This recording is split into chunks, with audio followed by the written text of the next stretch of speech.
Welcome to Creative Cooking. Today we're going to make chicken persillade, which means parsley, garlic in French.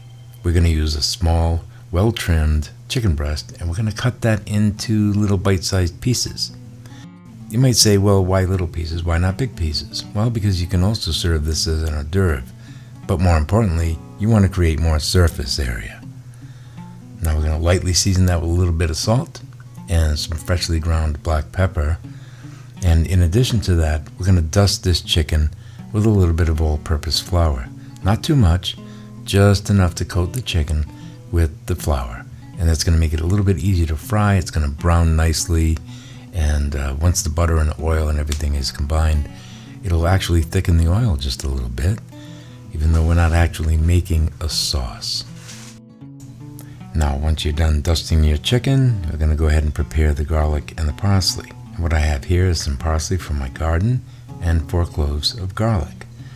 Now, this parsley just took off. They're like trees, literally.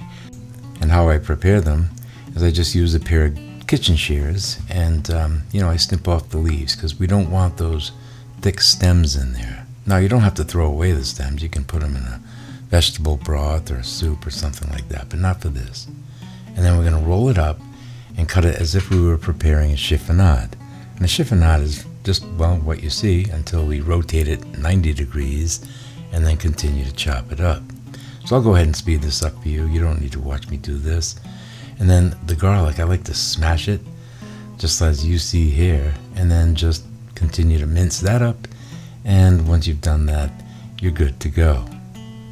All right, so now we're going to bring this over to a frying pan. We're going to get it nice and hot. We're going to hit that with some extra virgin olive oil. And the pan was a little bit hot here. It's already starting to smoke. So I sort of have to remove it from the heat.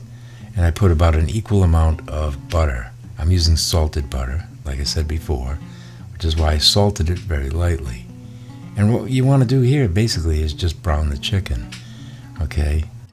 You can do it a couple of ways. You can either turn it with tongs, or you can stir it almost as if you were doing a stir fry. But you just want to brown it a little bit. And you also want to make sure that that chicken is cooked. So very often what I will do is I will take the thickest piece of chicken and I will just simply cut it in half because the touch test doesn't always work. So grab yourself a big thick piece, cut it in half, and if it's no longer pink in the center, then it's cooked. And that's it. Now, one of the ways that I differ in the way Jaques Pepin actually prepares this dish is I like to give the garlic a little bit of a head start. So I'll go ahead and push the chicken aside and basically saute that garlic just to get that raw edge off. Because we don't really want to cook the parsley, we want to cook the garlic. So I give it a little head start, stir it in, and then go ahead and add the parsley. And at this point, everything is cooked. The chicken and the garlic, they're both cooked. And we're just going to stir that parsley in real quick, and that oil will be flavored. So then I serve that on a bed of lettuce. You could basically make sandwiches, serve it, pour it over rice, because you have plenty of that oil and butter, which has been flavored with the garlic and the parsley. Or you can do it this way, and it's like a salad, because that oil becomes a dressing. So this is one of my favorite recipes, and it's a quick and easy thing to do. Again, if you want to serve it as an hors d'oeuvre, just put toothpicks in it, or serve it as a salad. It's delicious. So, I hope that you enjoyed this recipe, and I hope that you come back each week for more great videos made for people who like to cook. Until then, bon appetit.